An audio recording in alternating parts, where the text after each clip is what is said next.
자, 먼저 오늘 월가 뉴스레터 박명석 큐레이터와 함께하도록 하겠습니다. 어서 오세요. 네, 안녕하세요. 네. 자, 뉴욕 증시가 막판에 나스닥이 조금 아쉬웠어요. 근데 뭐 전체적으로 그래도 초반 대비해서 선방했다로 네. 좀 볼 것 같은데 어때요? 장은 좋았습니다. 예, 그러니까 뭐 분위기 여러분들 어제 다 기억하실 거예요. 어제 국내 증시도 별로 안 좋았고 사실 뉴욕 증시에서 이제 조정과 관련된 목소리가 계속 나오고 있었고 그리고 간밤에 뉴욕 증시 스타트도 꽤 안 좋게 출발을 했었거든요. 아무래도 브로드컴이 그때 당시만 해도 15% 폭락을 하고 있었으니까 뭐 사실 낙폭을 많이 줄이진 못했습니다. 그렇지만 그 외의 종목들을 봤을 때는 여전히 볼만하다라는 측면에서 브로드컴이 이제 다른 종목들로 계속 그 매도세를 확산시켰거든요. 그러면서 이게 어쩌면 우리가 보지 못하는 그런 리스크가 앞에 도사리고 있는 건 아닐까? 그것 때문에 이 시장이 미리 좀 겁을 먹은 건 아닐까라는 변수가 있었을 텐데, 근데 다른 종목들이 쭉 올라오고 다우지수가 최고치를 경신하면서 시장은 뭐 급락보다는 어떤 순환의 움직임이라고 좀 봐야 되지 않을까라고 생각을 합니다. 그래서 3대 지수 마감 상황부터 보시면요. 다우와 S&P 500, 러셀 2000이 상승했습니다. 나스닥은 하락했지만 여기 보시는 것처럼 장중에 계속 하락폭을 채워내는 그런 움직임들을 보였고요. 나스닥이 뭐 마지막에 약보합으로 꺾이기는 했지만 여전히 그 반도체에 대한 그 과열을 계속 시켜나가는 과정에서 오늘 또 따라가신 분들이 분명히 있겠죠. 브로드컴이 15% 낙폭을 그리고 마이크론도 8% 넘게 급락을 했으니까요. 근데 아직까지는 그 순환이 조금 더 필요하다라는 측면에서 해석을 해볼 수 있을 것 같습니다. 그래서 보시는 것처럼 장은 좋았어요. 초록색이 확실히 많죠. 그리고 러셀 2000도 보시는 것처럼 대부분이 초록색입니다. 이게 근데 최근까지 완전히 반대였죠. 지금 빨강색을 보이고 있는 이 종목들만 초록색이었고 나머지 종목들이 다 빨간색이었습니다. 그랬기 때문에 이거 너무 쏠림이 과한 거 아니야? 라는 목소리가 계속 들리고 있었고, 물론 그 쏠림에 대한 어떤 정당성은 있기 때문에 우리가 그래도 반도체지 라고 생각하시는 분들이 굉장히 많았을 텐데요.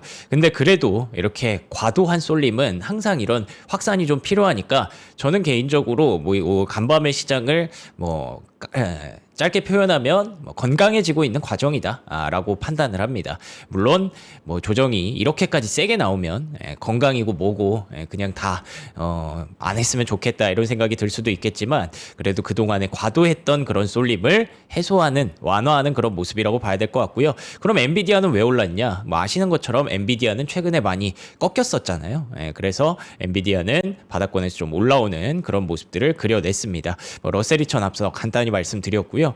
금리가 좀 떨어졌습니다. 4.477%까지 떨어지는 과정에서 국제유가 역시 92.87달러, 어제 95달러까지 솟구치면서 급등을 했었는데 그걸 다시 완화시키는 그런 그림이 나타났고요. 그래서 금리도 좀 떨어졌다라고 보시면 될 것 같은데, 달러 인덱스는 여전히 불안합니다. 99까지 올라간 상황, 100을 계속 노크하려는 그런 움직임이 있어서 최근에 요즘 환율 얘기 많이 하잖아요. 환율이 계속 좀 상방을 보게 될 가능성이 좀 높아 보입니다. 금값도 4,502, 그리고 비트코인도 또 빠졌어요. 근데 이게 6만 1,000달러까지 밀리다가 그래도 낙폭 많이 줄인 거거든요. 그래서 비트코인과 관련해서 시장의 그 어떤 하락의 바로미터라는 얘기도 있잖아요. 과연 비트코인만 빠지는 건지 아니면 비트코인이 먼저 하락을 하는 건지에 대해서 많은 지금 논의들이 진행되고 있거든요. 그 얘기도 잠시 후에 준비했으니까 한번 살펴보도록 하죠. 이게 이제 비트코인 시장에서 자금이 빠져나가는 것에 대해서 시장이 이제 유동성이 어느 정도 이제 좀 위험성을 감지할 만한 수준으로 빠져나간다. 뭐 엊그저께 저희가 장우진 대표님과 그런 얘기를 했었죠. 근데 또 한켠에서는 또 비트코인 시장에서 빠져나간 자금들이 결국에 지금 더 수익을 많이 낼 수 있는 실제 주식 시장으로 흘러들어오기 때문이다. 그러니까 유동성의 그 형태가 왜 이게 빠져나가는지에 대한 의견들이 되게 분분한데, 여러분은 어떻게 생각하십니까? 관련해서 한번 의견을 좀 나눠봤으면 좋겠고요. 자, 그래서 이제 어젯밤에 있었던 내용들, 일단 전쟁은 대체 언제 끝나는 거예요? 뭐 이번 주 빠르면 뭐 끝난다 그러지 않았어요? 뭐 그거야 뭐 맨날 하는 얘기고. 네. 그냥 안 언젠가 믿어, 안 믿어. 끝나겠지. 뭐 이렇게 생각은 했는데 네네. 점점 늦어지고 있는 것 같기는 합니다. 그래서 트럼프 어저께 밤사이 새벽에 뭐 인터뷰하고 기자회견 하는데 뭔가 풀이 죽어 있는 그런 느낌? 아 그래요? 맘대로 모르- 안 돼가지고. 뭐 그렇겠네요. 네네. 네, 왜냐하면 이제 또 사실 월드컵이 열리잖아요. 그쵸. 월드컵은 축제인데 월드컵이 6월 20 다음 주에 다음 주. 다음 주에요? 네, 다음 주 11일 개막하는 걸로. 아, 10일. 아, 그날 또 중요한 일 많다라고 했던 게 예. 그날이군요. 그래서 축제가 열려야 되는데 축제 전에 축제 중에 사실 전쟁 중인 나라가 축제를 한다는 것 자체가 이게 좀 넌센스잖아요. 그래서 아마 그 전에 끝내고 싶은 마음이 좀 있었을 것 같은데 잘 안 되니까 조금 뭐 아쉬울 것 같습니다. 네. 그래서 시장도 그래서 그 아쉬움을 조금 반영하는 것 같고요. 그래서 월스트리트 저널에서는 트럼프 대통령이 그래도 참모진한테 전면전은 하지 않겠다라고 밝혔다고 하더라고요. 그래서 이게 시장에 좀 안도감을 제공하면서 유가가 다시 100달러까지 올라가지는 않았고요. 92달러까지 좀 내려오는 모습이 있었고 베센트 재무장관도 걱정하지 마세요. 이란과의 분쟁, 이들은 분쟁이라고 표현을 하죠. 분쟁이 중단됐다. 컨플릭트, 갈등 정도라고 표현을 하는데 뭐 전쟁이라고 보고 싶지 않나 봅니다. 그래서 이제는 중단됐다라고 해서 시장을 조금 리스크를 완화시키려는 그런 움직임들이 트럼프와 베센트에게서 나왔습니다. 그런데다가 결정적으로 유가를 조금 떨어뜨린 건 이스라엘과 레바논이 계속 휴전협정을 재개하기로 합의하면서 그러면은 골치 아팠던 한 고리가 좀 풀리려나에 대한 기대감이었고요. 근데 아직도 이란 혁명수비대는 그래도 또 이러다가 언제 어떻게 할지 모르기 때문에 레바논을 확실하게 철수하지 않으면 우리는 화해할 생각이 없다. 뭐 이런 얘기를 계속 하더라고요. 그래서 뭐 이래저래 좀 엇갈리는 그런 상황들이 진행되는 가운데 유가가 계속 올라가니까 거기서 또 트럼프 대통령이 이쪽으로 가네요. 석탄 산업에 대해서 7억 달러를 투자한다고 합니다. 그러니까 어제 석탄 얘기를 되게 많이 하더라고요. 막 수출한다, 뭐 이런 얘기도 하고. 네, 그래서 결국에는 전쟁을 빨리 끝내고 싶어 하는 이유가 근본적으로는 에너지 가격을 잡고 싶어 하는 걸 테니까 네. 그걸 좀 잡으려고 다양한 그런 에너지원들을 건드리는 거죠. 그래서 이번에는 석탄에다가 좀 투자를 해서 유가를 좀 떨어뜨리겠다라고 얘기를 했는데 뭐 이게 어느 정도 역할을 할지는 모르겠지만 뭐 최근에 계속 이 정부가 곳곳에 필요한 곳에 투자를 계속 하고 있는 그런 움직임 중에 또 하나라고 볼 수 있을 것 같네요. 네. 자, 그리고 IMF에서는 인플레이션 위험에 대한 경고를 했다. 너무 느끼한 거 아니에요? 뭐 계속 하고는 있었는데 네. 저희가 안 봤던 거죠. 근데 요거를 또 왜 가져왔냐면 그래서 그러면 뭐 지금 시장에 대해서 어쨌든 뭐 하드웨어 섹터 그러니까 주도 섹터가 계속 조정을 받고 있는 구간이니까 그에 대해서 시장은 어떻게 바라보고 있는가를 좀 얘기를 해보려고 가져왔습니다. 어제와 그제 제가 계속 전해드린 내용이 월가에서 이제 시장에 대한 조정 우려를 계속 얘기를 하고 있다라고 말씀을 드렸었고 그게 실제로 최근 한 3일 동안 좀 반영이 된 것 같아요. 네. 그래서 IMF에서도 인플레이션 위험을 계속 경고를 하면서 전쟁 때문에 유가가 불안하고 그래서 결론은 연준이 잘해야 된다라는 얘기를 좀 하고 있습니다. 왜 그러냐면 다음 주 월드컵 개막 전에 CPI가 발표되거든요. 지금 안 그래도 물가 상승에 대한 부담, 금리에 대한 부담, 그리고 또 이제 스페이스X IPO에 대한 유동성 부담 이런 것들이 있는데 다음 주 11일에 CPI가 발표된다? 시장이 좋기가 좀 어렵겠죠. CPI니까. 뭐 그렇겠죠. 해석 그때 만약에 시장이 반도체 뭔가 있어서 확 잡아먹는다면 뭐 CPI는 뭐 일시죠. 그럴 이렇게 수도 넘어갈 수 있겠지만, 있는데 네. 지금 분위기는 약간 시장의 악재가 그렇죠. 이것도 있었지, 이것도 있었지 이런 분위기예요. 맞아요, 약간. 맞아요. 그리고 최근까지 그 PC나 CPI의 어떤 그 상승하는 각도를 네. 보면 야 이거 다음 달에는 어떻게 되는 거지? 다다음 달은 어떻게 되는 거지? 계속 약간 노심초사하고 있단 말이죠. 네네. 그래서 아마 오를 가능성이 높고 그러면 또 그 CPI를 보면서 연준 위원들은 많은 얘기를 하겠죠. 지금 뭐 부담스럽다. 안 그래도 막 인상 얘기를 조금씩 하고 있지 않습니까? 네. 그러면은 진짜 인상하는 거 아니야. 이런 내러티브가 6월 초반에는 계속 전개될 가능성이 높다라고 보는 거고. 그래서 지금 슈미즈 총재가 또 얘기를 했어요. 지금의 선택지는 두 개다. 금리를 인상하거나 동결하거나. 다시 말하면 인하는 없다라는 뜻이지 않습니까? 그렇기 때문에 이렇게 되면은 인상에 대한 가능성을 시장은 뭐 낮게 볼 수가 없고, 그래서 시장은 여전히 좀 조심조심 해야 되는 구간이다라는 얘기를 좀 전해드리고 싶었습니다. 네. 근데 이 가운데 이제 보면은 유럽도 그렇고 일본도 그렇고 이미 이제 금리 인상에 대해서 아예 무게 추가 기울어져 맞아요. 있죠. 그래서 또 나오는 게 10일에 이제 CPI 발표되고 12일에 스페이스X 상장하고 15일에 일본이 금리를 올릴 수 있습니다. 너무 뭐가 많네요. 그렇죠. 아, 그리고 정신없는데. 이거 지나가면 FOMC가 됩니다. 와. FOMC에서 그 이제 그 누구죠? 워시가 처음으로 발언을 하겠죠. 워시가 예. 이렇게 이게 참 우리 정신없이 막 이런 거를 싹 씻어줬으면 좋겠어. 저도 그 생각을 하고는 있어요. 사실 워시가 첫 번째 발언 자리니까 네. 뭐 금리 인상을 할 겁니다라고 공격적으로 얘기하지는 저는 않을 거라고 생각하거든요. 그래서 그 18일, 19일까지 가면은 이제 조금씩 시장이 완화되고 그리고 7월로 넘어가면 그때부터는 이제 2분기 실적 시즌이 오잖아요. 그렇죠. 그래서 최근에 어떤 놀라운 상승세를 만든 게 실적 시즌부터 시작이었거든요. 4월에 이제 실적을 봤는데 뭐야 반도체 왜 이래? 그리고 또 이제 CPU 왜 이래? 막 이러면서 막 올라갔잖아요.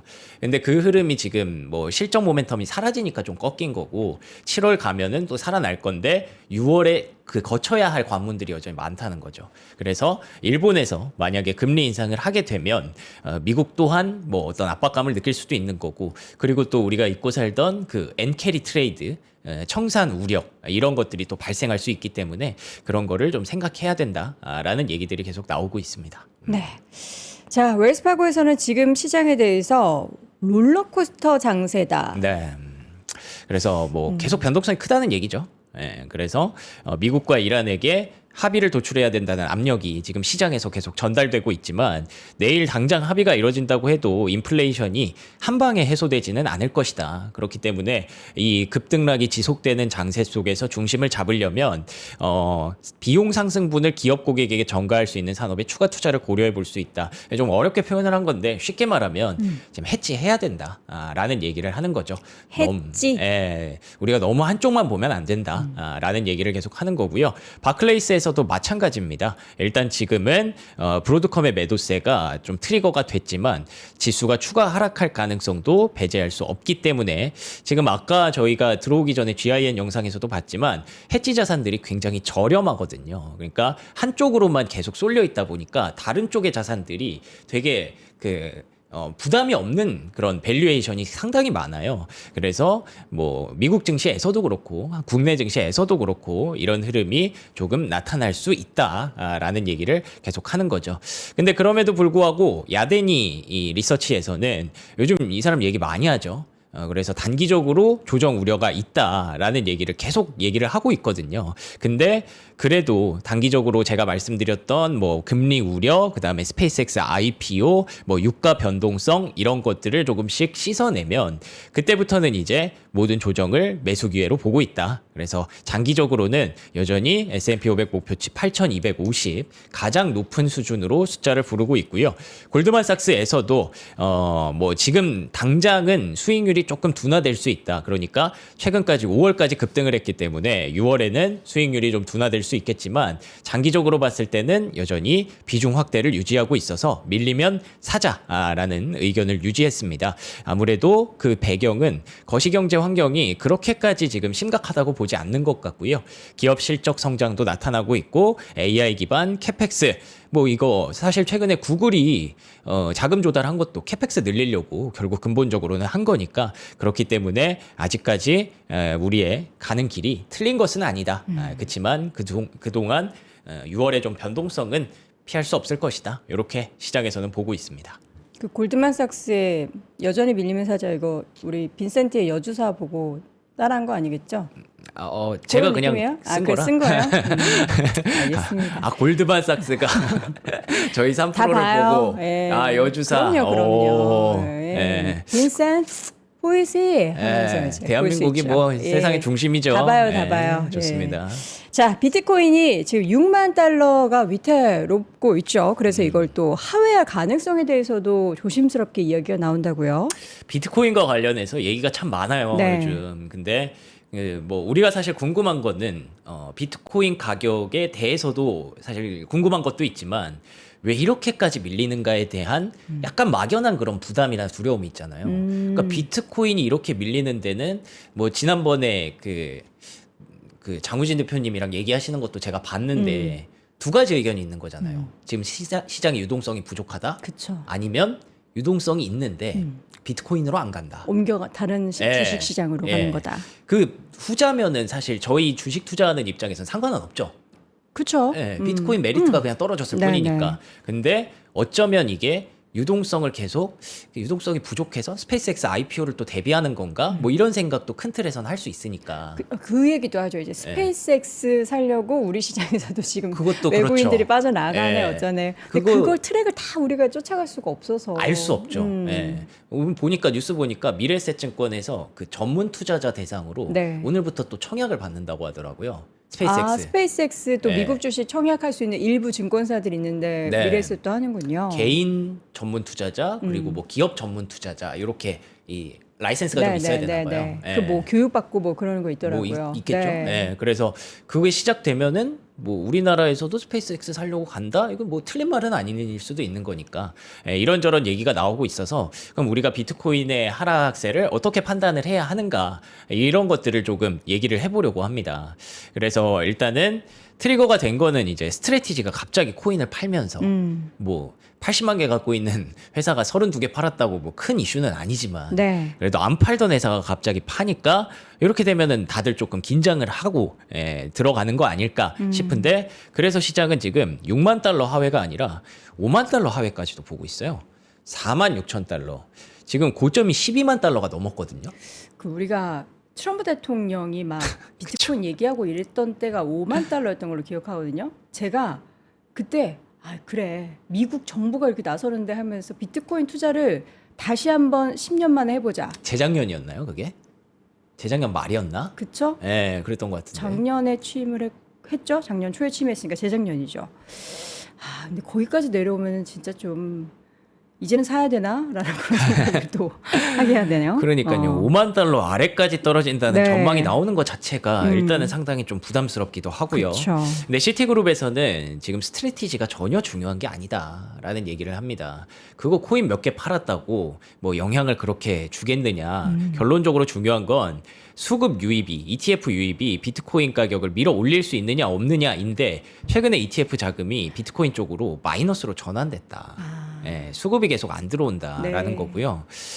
그리고 찰스 슈왑에서는 이런 얘기를 합니다. 아까 말했던 것처럼 금이랑 AI 주식, IPO 이런 거랑 비교했을 때 비트코인이 모멘텀 거래 수단으로서의 지위를 잃었기 때문이다. 메리트가 좀 떨어진 거다. 그래서 여러 가지 의견이 지금 나오고 있다는 걸 말씀드리고 싶었고, 스콧 멜커라는 사람이 왜 요즘 얘기 많이 하는 월가, 그러니까 울프 오브 월스트리트 저자더라고요. 저분 배우 누구 닮았네요. 그러네요. 네. 근데 이 사람은 또 이런 의견도 내는 거죠. 이게 비트코인이 근본적으로 마이크로 스트래티지가 팔아서가 아니라면 결국에는 비트코인에서 유동성 이슈가 일어나고 있는 건데 이게 만약에 다른 메리트 있는 주식들로 이동한 것도 맞지만 이게 결국에는 이 수많은 IPO 때문에 비트코인에서도 빠져나간다고 가정하면 이쪽에서도 또 빠져나가는 게 똑같은 거 아니겠느냐. 예, 이런 얘기를 계속 하고 있거든요. 결론적으로 말씀드리고 싶은 건 그래서 전체적으로 봤을 때는 쉽게 말하면 그냥 유동성입니다. 예, 유동성이 지금 어떤 방향을 향하고 있느냐에서 비트코인이 가장 첫 번째 선택지가 된 거죠. 버리는 첫 번째 선택지가 된 거고, 그리고 이제 하나씩 이제 밀려나가는 그런 흐름이 될 수도 있다는 거를, 쉽게 말하면 비트코인이 S&P 500에 선행한다. 예, 뭐 이런 움직임을 또 얘기를 하는 거죠. 그래서 지금 비트코인 가격들이 계속 하락하고 있고, 13일 연속 유출이 나타나고 있고, 뭐 계속 유출이 나타나니까 레버리지가 계속 청산되는 거예요. 예, 그래서 급락을 맞고 있는데 만약에 5만 달러를 돌파하면 2만 달러 아래까지도 좀 떨어질 수 있다. 그런 얘기가 나오고 있고요. 근데 반대로 생각하면 이 비트코인이 유동성의 첫 번째 버리는 선택지였으면 그 다음에 이제 다시 시장이 반등할 때는 비트코인이 바닥을 먼저 잡을 수도 있는 거잖아요. 예. 그럼 여긴 빠질 만큼 많이 네, 빠졌네? 네. 라고 하면서 거기서부터 채워나갈 수도 있는 거잖아요. 그래서 변동성은 계속될 수 있지만 암호화폐가 금융시장보다 먼저 바닥을 칠 가능성이 있다라는 얘기를 하고 있습니다. 근데 이거는 너무나 당연한 거잖아요. 네, 먼저 그쵸. 빠졌으니까 네. 먼저 바닥을 친다. 그래서 이 얘기를 말씀드리는 이유는 이 조정이 끝나는 시그널을 우리가 파악할 때 뭔가 하나씩 이제 그걸 벤치마크를 갖고 있어야 되잖아요. 네네. 그 중에 하나가 비트코인 될 수 있다는 거죠. 지금 비트코인 보니까 바닥 다졌네. 네, 이제 그쵸. 올라오네 하면서 근데 또 우리가 지금의 유동성에 네. 빠져나가는 비트코인 시장에서 빠져나가는 이유를 되게 다양하게 보잖아요. 근데 이제 주식 시장으로 오기 때문에 거기 관련한 ETF 자금들이 빠져나간다로 네. 본다면 다시 비트코인으로 간다라는 건 주식 시장의 유동성이 빠져나가는 거 아니에요? 그럴 수도 있겠지만 이제 그 스페이스X와 어떤 이쪽으로 갔던 자금들이 네네네. 다시 이제 제자리를 찾아가기 시작하는 거라고 볼 수도 있겠죠. 네. 그래서 이게 어떤 만약에 유동성이 엄청 한정되어 있다라고 네. 보면은 그렇게 해서 선택지가 이제 좁혀질 수도 있는 건데 네네. 지금 장외에 있는 유동성이 굉장히 많이 남아 있다고 하더라고요. 있어요. 예, 그래서 그런 것들이 다 들어오게 된다면 지금 시장은 다시 원위치로 좀 돌아갈 거고 네. 그럼 그 원위치로 돌아가는 순서들이 어쩌면 비트코인이 첫 번째 바닥을 만드는 그런 자리가 될 수도 있으니까 그걸 좀 참고해 보자라는 말씀을 드리고 싶어서 네. 요거를 좀 준비를 해봤고요. 그러면 비트코인이 언제쯤 이렇게 바닥을 잡고 올라갈 것이냐에 대해서 또 얘기가 많이 나오고 있는데 최근에 나오는 현상 중에 하나가 9만 달러 이상에서 산 투자자들이 이제 포기하기 시작했대요. 팔기 시작했대요. 예. 9만 달러는 지금 6만 달러까지 내려왔으니까 기다리다가 이게 지치죠. 예, 지치는 사람도 있고 또 청산당하는 사람들도 있을 거잖아요. 예, 그렇기 때문에 이렇게 나오면은 약세장 후반에 흔하게 나타나는 현상이라서 그러면은 슬슬 이제 바닥권에 다가가고 있을 수도 있다라고 보는 거고요. 제가 어제 월가킥샷에서 저희 GIN 영상 제공을 받아서 거기서 이제 트레이더분, 톰리 분이 얘기해 주시는 걸 봤는데 이 비트코인의 가격대와 RSI를 비교했더니 RSI가 완전 과매도 구간이더라고요. 예, 우리가 이제 뭐 여러 가지 지표들이 있지만 RSI는 전 굉장히 중요하다고 생각을 하거든요. 과매수 과매도를 판단하니까 그래서 과매도권에 일단 들어가고 있다라는 얘기를 또 말씀드리고요. 스탠다드 차트에서도 저점이 거의 다 오고 있다. 예, 그래서 스트래티지도 대규모 자사주 매입도 할 거고 ETF 보유량 자체가 뭐 지금 좀 이탈이 나오고 있지만 괜찮다라는 측면으로 얘기를 하고 있습니다. 그래서 어쩌면 이게 이제 뭐 바닥 만드는 거랑 상승하는 건 또 다르잖아요. 바닥을 만들고 나서 상승을 할 때는 결국에 클래러티 법안이 통과되는 구간일 가능성이 높다라고 보는 거고요. 그러면은 이제 비트코인의 상승 트리거가 클래러티 법안이라면 뭐 클래러티 법안 관련된 종목들을 미리 좀 우리가 갖고 있으면 그러면 또 그 상승에 이렇게 같이 탈 수도 있는 거겠죠. 그럼 그게 언제 나오는 거냐? 베센트 재무장관은 7월 4일 서명을 목표로 하고 있다고 합니다. 7월 4일 예. 기념일. 예, 맞습니다. 독립기념일. 예, 그때 뭔가 좀 이렇게 얘기하고 싶은 것들이 많을 거잖아요. 우리가 이것도 했습니다. 저것도 했습니다. 치적을 홍보하고 싶을 텐데, 그래서 7월 4일 안에는 그 약속을 뭐 비트코인이 미국이 비트코인의 수도가 되겠습니다. 뭐 이런 얘기 했던 약속을 좀 지키고 싶나 봐요. 그러면서 전략적 비축 자산과 관련해서도 지금 신중하고 신속하게 진행되고 있다고 하니까 어쩌면 비트코인의 바닥이 조금씩 가까워지고 있을지도 모르겠다 정도로 말씀드리겠습니다. 스카페센트 장관이 혹시 차기 뭐 대권 주자 뭐 이런 얘기 안 나와요? 예, 이 사람은 뭐 그 생각이 있는지는 모르겠는데 그래요? 차기 대권 주자는 루비오 국무장관이랑 그리고 제이디 벤스 부통령 이 두 사람이 얘기가 나오고 있고 거의 지금 대통령 같은데. 오히려 그런 걸 좋아하는 사람일 수도 있죠. 뒤에서 이렇게 얘기하는 거를. 예. 알겠습니다. 비선 실세. 뭐 이런 거. 저는 모르겠습니다. 저는 그렇게 말하지 않았습니다. 알겠습니다. 자, 브로드컴 얘기 여러분들 많이 궁금하시죠? 네. 주가가 12%나 빠졌습니다. 그렇죠. 브로드컴이 과연 12%씩 빠질 일일까요?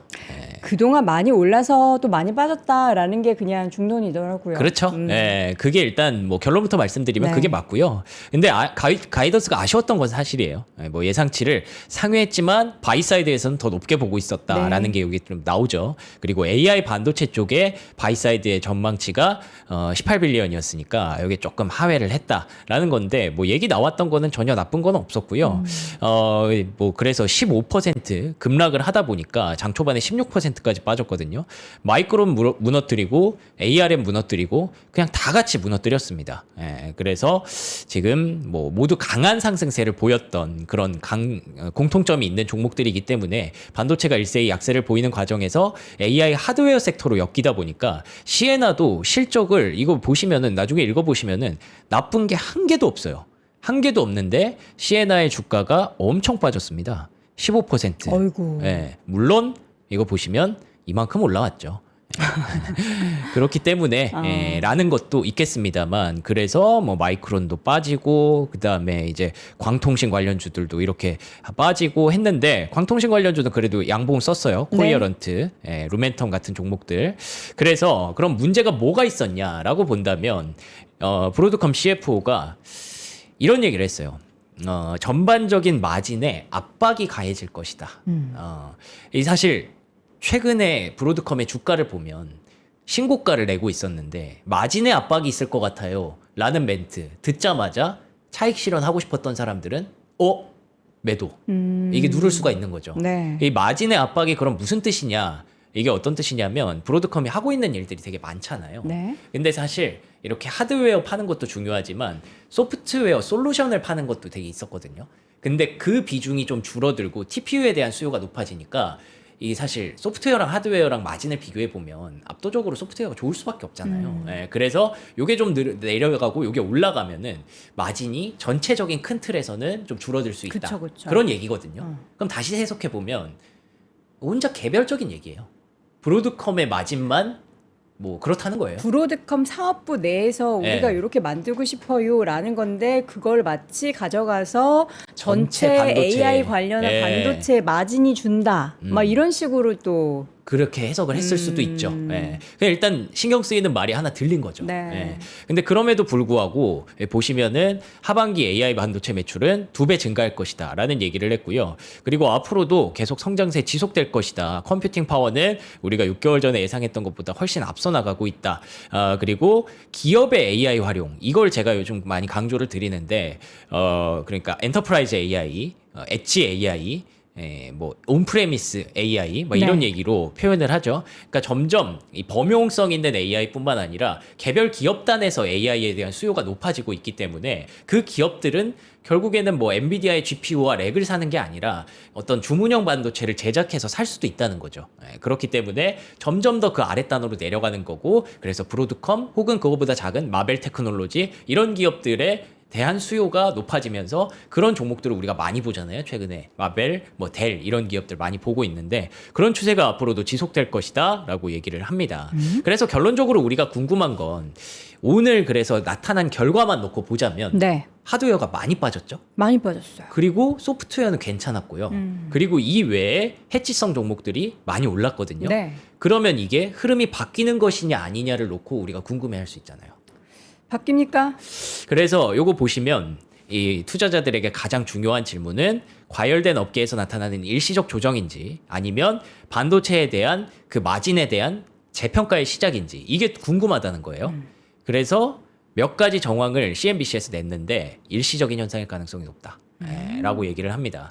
그리고 브로드컴이 이렇게 빠져서 AI가 전반적으로 하락을 했으면 다른 그 하이퍼스케일러들 이런 거대한 트렌드에 영향을 받는 하이퍼스케일러들이 이렇게 올라가는 게 또 오히려 또 말이 안 된다. 맞아요. 어제는 예. 또 올랐죠? 맞아요. 어제 구글 많이 올랐고 네. 메타도 지금 시간 내에서 괜찮은 모습 계속 보여주고 있거든요. 네.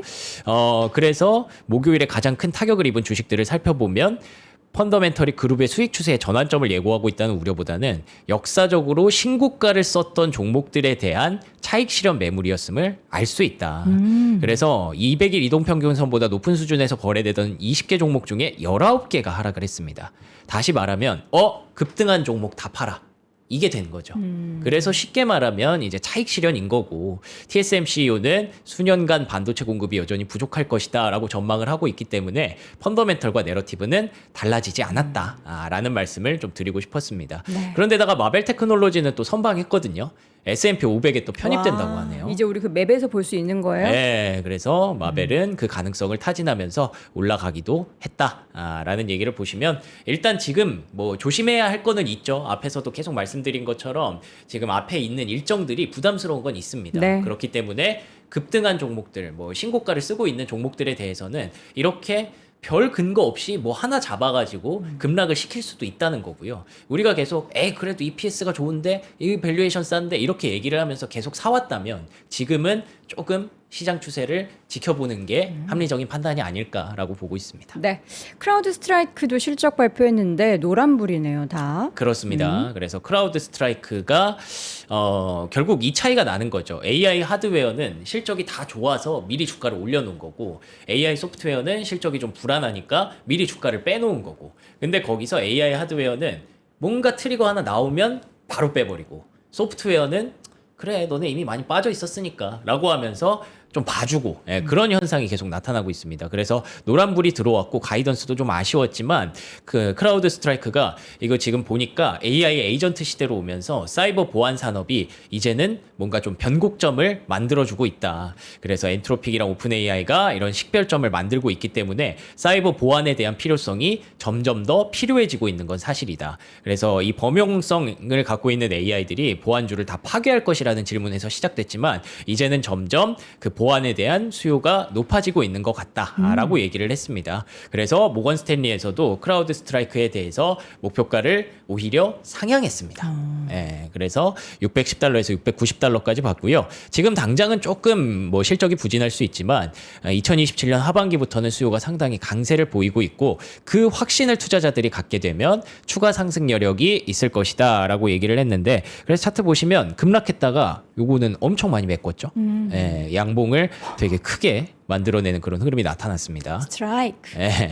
그래서 뭐 최근에 많이 올라왔기 때문에 이 또한 급등했던 종목에 대한 차익 매물이지 않을까라는 판단을 또 할 수도 있겠죠. 우리가 또 여러분 혹시 까먹으셨어요? 그동안에 관련한 기업들 쭉 주가 오를 때 막 하루에 10% 이상 오른 그렇죠. 적도 되게 많잖아요. 근데 지금은 정말 뭐 5, 6%, 뭐 10% 하락하고 상승하는 그 변동성이 이제는 우리가 좀 기본 상수로 좀 받아들여야 되지 않을까라는 맞아요. 생각도 좀 듭니다.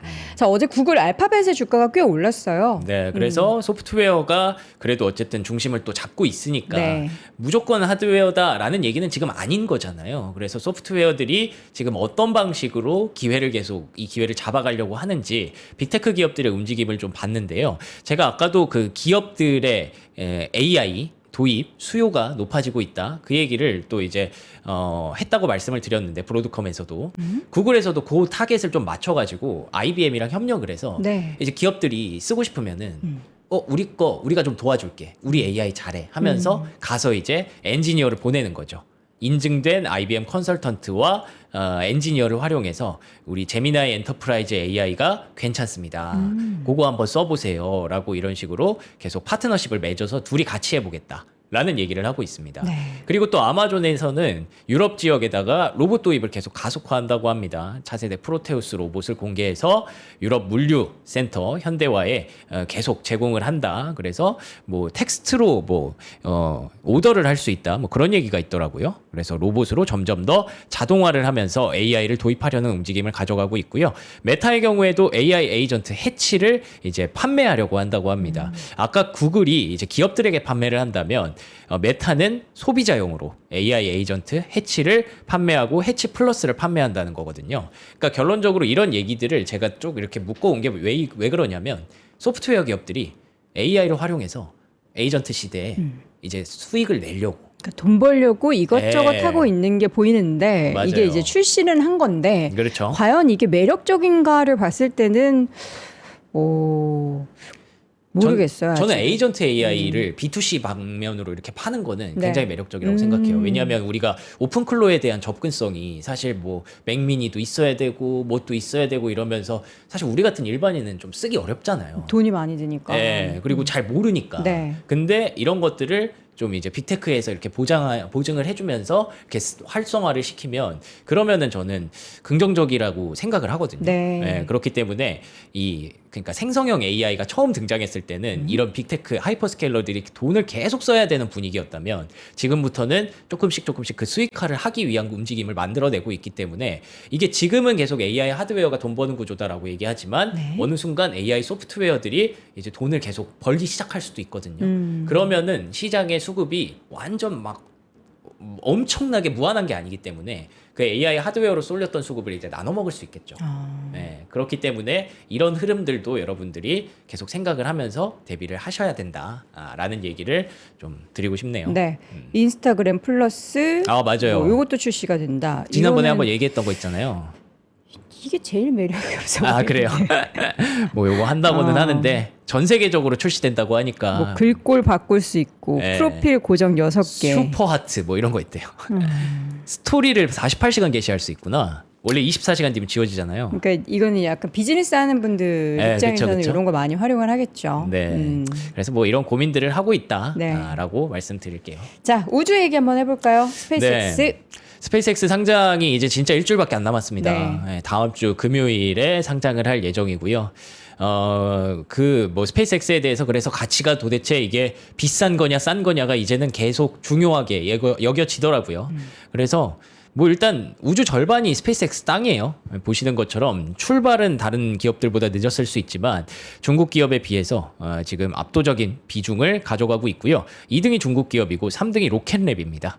그리고 4등이 블루오리진 뭐 이렇게 보시면 될 것 같은데 그만큼 가치는 충분하다라는 얘기들을 하고 있고요. 골드만삭스에서는 2030년까지 매출이 100배 늘어날 것이다. 와. 100배? 이 5년 만에 100배 늘어나는 기업이 있을까요? 과연? 대단한 거죠. 성장세가.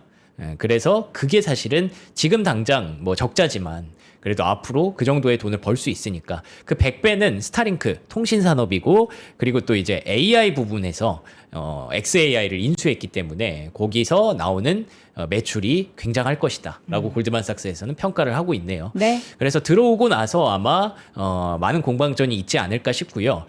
이미 우주 ETF 쪽으로는 압도적인 그런 매수세가 유입되고 있습니다. 요거 보니까 이제 비트코인 ETF를 왜 안 사는지, 다른 하드웨어 쪽에서 왜 좀 빠지는지. 이런 게 해석이 되기도 하죠. 그래서 우주 관련주에 대한 관심이 쉽게 끝나지는 않을 것 같고요. 블루 오리진이 최근에 발사대가 폭파하면서 이슈가 좀 있었는데 여전히 인증 자격은 유지하고 있다고 하니까 우주 전반적으로 오늘은 또 저가 매수세가 유입되는 모습도 나타났습니다. 그리고 플래닛랩스가 오늘 실적을 발표했는데 뭐 이 정도면은 선방했죠. 전체적인 가이던스는 조금 아직까지 불투명하지만 그래도 계속 우리 데이터의 중요성을 입증하겠다라는 얘기들을 하고 있네요. 자, 또 마지막 종목 IPO 얘기 있었죠? 네, 이것도 중요합니다. 왜냐하면 퀀티넘이라는 기업이 IPO를 했거든요. 컨티넘은 뭐 하는 기업이죠? 허니웰에서 이제 그 양자 자회사가 있다고 지난번에 말씀드렸는데, 이름이 또 약간 컨 이런 느낌이에요. 네, 맞아요. 그래서 퀀티넘이 IPO를 했는데 성공인 줄 알았으나 생각보다 막 그렇게 대단하진 않았어요. 근데 보시면은 제목은 왜 성공이라고 한 거예요? 제가 처음에 쓸 때는 성공이었죠. 근데 이게 막 $60로 들어와서 70달러, 60달러 위쪽에서 계속 움직이고 있었거든요. 빠졌네요. 좀. 근데 그리고 나서 쭉 빠지더라고요. 이걸 보는 이유는 그러니까 스페이스X가 들어오면 우주 관련주들이 어떻게 될까? 네. 그리고 전체 시장이 어떻게 될까 궁금하잖아요. 퀀티넘이 들어오고 양자 관련주가 어떻게 됐는가? 네. 이걸 좀 보면 이게 좀 답이 나오지 않겠습니까? 그쵸. 그래서 아이온큐 같은 경우에 하락했어요. 5% 하락했고요. 리게티 컴퓨팅 역시 약세를 좀 보였습니다. 퀀텀 컴퓨팅 역시 조정을 받았습니다. 네. 그래서 전반적으로는 얘가 들어오는 순간부터는 그쪽에 일단 관심이 좀 쏠리고 있는 것 같고요. 그리고 저는 이 퀀티넘이 뭐 실패는 아니잖아요. 어쨌든 $60 근처에서 움직이고 있으니까. 네. 근데 이게 사실 오늘 많이 오르기는 좀 쉽지 않죠. 왜냐하면 당장 다음 주에 엄청난 게 들어오는데 그 IPO 자금들을 여기다 투자하기는 쉽지 않았을 테니까 요건 그냥 참고 사항으로만 보시고요. 그래서 우주 관련주들은 뭐 레드와이어 같은 경우에 오늘 저점에서 강한 기대감이 또 이렇게 유입됐다라고 보시면 될 것 같습니다. 룰루레몬 실적 발표 사실 이것도 일부 우리 소비재 좋아하시는 분들 중에서는 투자하신 분들 꽤 있으실 텐데 안 좋아요. 근데 큰일입니다. 이거 보세요. 가이던스가 다 빨간불이에요. 근데 이게 경쟁사가 너무 많아요. 그러니까요. 알로도 있고 최근에 뭐 스킴스 그 브랜드도 있고 좀 뭔가 맞네요. 하이엔드급의 이런 비슷한 에슬레저룩의 브랜드들이 너무 많이 나왔어요. 그니까요. 그래서 아예 대놓고 네. 최근 여러 어려움에 직면하면서 연간 가이던스를 하향 조정하게 됐습니다. 그리고 또 여기 예전에 그 나이키 에 계셨던 분이 또 룰루레몬에 왔잖아요. 그래서 아니 왜 왜 하필? 사람 뭐 예. 알로 이런 분 이렇게 그러니까. 모시면 좋은데 뭐 안 오겠죠. 그래서 지금 시간에 주가는 네. 11% 급락이 나오고 아이고. 있고요. 예. 그래서 뭐 이제 다른 그 뭐 해치성 종목들을 계속 찾아야 되니까 네네. 유나이티드 헬스는 그래도 좀 좋더라고요. 예, 투자 의견을 뱅크 오브 아메리카에서 상향을 하면서 최근에 추세 자체가 굉장히 괜찮습니다. 유나이티드 헬스 보시면은 네. 예, 시장에 나쁘지 않죠. 예, 이런 흐름들이 나오고 있어서 뭐 이런 종목들도 이제는 너무 하드웨어만 보다가 이쪽으로도 계속 조금씩 한번 기회 될 때마다 한번 점검을 해드리도록 하겠습니다. 자, 오늘 룰루레몬 사실 조금 비싸죠? 근데 우리는 3프로아뜰에서는 좀 비싼 제품보다는 가성비, 또 가성비 넘치는 제품들을 여러분께 소개해 드리잖아요. 오늘은 두 가지 저희가 섬유 제품을 가지고 왔습니다. 첫 번째는 폴로의 반팔 3종 세트. 이거 저희가 작년에도 한번 판매했었던 기억이 있습니다. 요거 이제 3종 세트를 왜 좋아하냐면 여러분들이 그냥 이너로도 입으시고 그냥 평소에 뭐 잠옷으로도 입으시고 혹은 뭐 셔츠 입을 때 안에다가 딱 이렇게 레이어링 하기도 굉장히 좋고 그레이 컬러, 화이트 컬러, 그다음 블루 컬러 요거 세 가지 세트 보면은 되게 조합이 많아요. 폴로 여기 있네요. 폴로 마크가 살짝 들어가고 이게 길이감이 꽤 있어요. 그래가지고 집에서 입기도 되게 편하고 평소에 이제 그냥 되게 얇고 면이 호돌호돌해가지고 편하게 시원하게 입으실 수 있는 그런 제품입니다. 요거를 3만 원대를 가지고 왔어요. 여러분들 평소에 뭐 저기 뭐 지오 땡땡이나 저기 뭐 자땡이나 뭐 이런 데 가가지고 티셔츠 기본 사려고 해도 만 원이 훌쩍 넘잖아요. 근데 저희가 폴로 제품입니다. 폴로 제품인데 3만 원대, 세 장이 3만 원대로 가지고 왔으니까 함께 하시고요. 이어서 이제 비 오고 나면은 또 엄청 더워지죠. 저는 사실 작년에 산프로아뜰에서 구입한 냉감 이불을 이미 오. 덮기 시작했거든요. 이거 진짜 시원해요. 냉감 이불? 몰라요? 네. 냉감 이불을 모른다고요? 네. 이게 되게 그냥 만지면 되게 시원해요. 만져볼래요? 그래요? 시원해. 오, 시원하죠? 좋다. 엄청 시원해요. 이게 시원하고 너무 좋아요. 저는 촉감도 너무 좋아. 실크 같아. 예, 실크 촉감의 냉감 이불 그리고 냉감 패드까지. 요거 베개에다가 딱 해놓으면은 오. 어우 시원해. 진짜 차가워. 진짜 차가워. 약간 얼굴이 에이 설마. 아니야, 진짜. 에이. 오. 차가워. 차가워 여러분. 너무 차가워가지고 에어컨이 필요가 없네. 우리 전기세 아껴가지고 주식 투자해야 되잖아요. 그럴 때 여러분 냉감 침구 3종 세트를 저희가 68,000원에 준비하셨으니까 함께 하시길 바랍니다. 자세한 사항은 영상 아래 링크 통해서 3프로아뜰 함께 하시고요. 지금까지 월간 뉴스레터 박명석 큐레이터와 함께 했고 잠시 후에는 이선엽 대표님과 함께 하도록 하겠습니다. 고맙습니다. 고맙습니다.